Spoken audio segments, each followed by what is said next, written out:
how to the guns. Katika taarifa nyingine ya tanzia, afisa wa polisi amefariki huku wenzake wawili wakiuguza majeraha na kulazwa katika hospitali ya rufaa ya Jaramogi Oginga Odinga baada ya ufyatulianaji risasi kati ya polisi na mshukiwa sugu wa ujambazi katika mtaa wa Pap Onditi, eneo la Nyakach, kaunti ya Kisumu.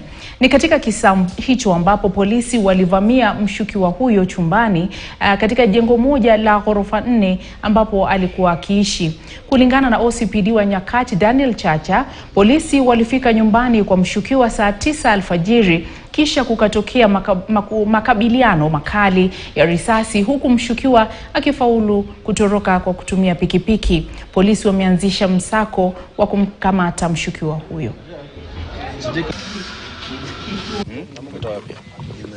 Today very early in the morning at around 03:00 AM, our officers were pursuing an armed robber whom they tracked. They traced and found him having rented one of the room in the flat you are seeing here behind you.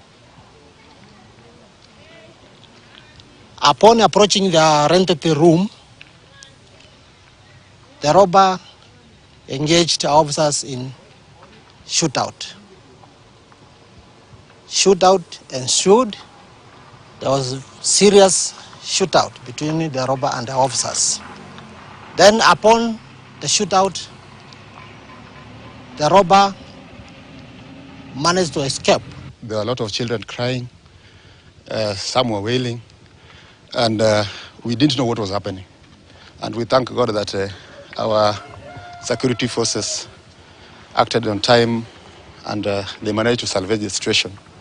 Naam, mtazamaji, tukiwa tungalipo katika masuala ya usalama, muda usiokuwa mrefu tutakuletea taarifa ya